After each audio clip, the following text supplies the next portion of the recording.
FNX visited the reservation community of the channel's founding partner, the San Manuel Band of Serrano Mission Indians, for their 2014 Yaamava Spring Celebration.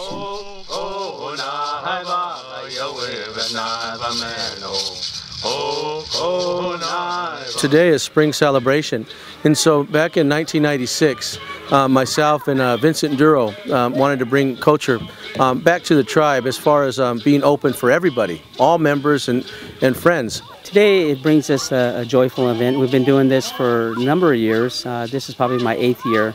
And at this point in time, you know, this was a time of our people. Very important for us to get together and to unite and to visit each other, but also to celebrate. And our celebration is through our food, our connection with each other as people, and also through song, which we're hearing in the background. And invited Cahuilla and Serrano singers are here, and other tribes, for example, like Torres Martinez.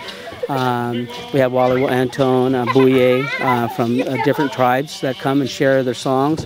And these songs that we sing here were opened up with the Bighorn Sheep songs.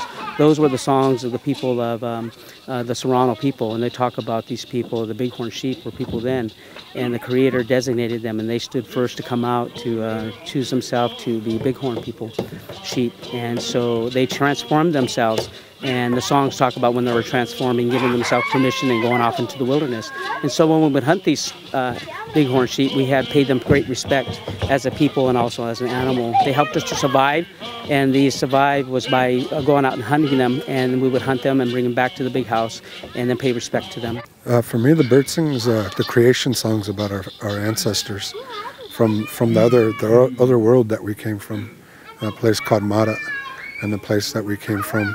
How the Creator put us here on this earth, and how we migrated across the mountains and the valleys, and all the different stories that our elders and our ancestors went through, traveling through these areas, through the mountains, through the snow, through the heat and the sun in summer times.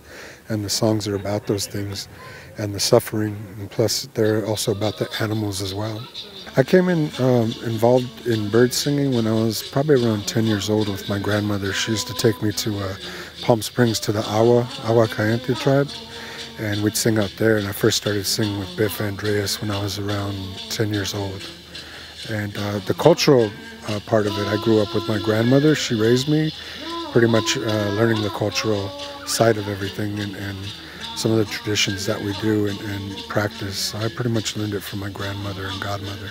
The tribes in the ancient times were so interconnected with lineages. Of course, you had the close connections with the Serrano and the Cahuilla, the Listeños, Copeño, Gabelenos. These people were all connected. We traded and we had gatherings of such to bring the people together so they can unite. In the old times, because it was such a far away, to see each other was really difficult at those times. So when you'd have a gathering, everybody would come for weeks. They would have a fiesta like for a week. We call it Cahuilla, gathering of the people, fiesta. And the Spanish term is fiesta. And they would come and they would meet, and it would be so good to see each other back in those times. And now as we come to gather in this fiesta time like this, we see relatives, people, and the songs which will unite us together, to unify us and to share good things experiences that we've gone through since we haven't seen each other. It's also good to see each other. Growing up here on the Samoa Indian Reservation, prior to the way it looks today, I grew up, if you knew the reservation back then, there was 3 mobile homes, and I grew up on the first mobile home, and it was nothing like it is today. And back then, we would go to Palm Springs, we would go to the Torres Martinez fiestas, and we would see the culture, and everybody started to know each other and the culture. Pretty much my grandmother always told me to never forget who you are and where you come from, and that was one thing that stayed in my mind, and to grow up and always to be aware of who we are and the things that we possess inside and the traditions that we carry to be proud of, and never to stop and to continue.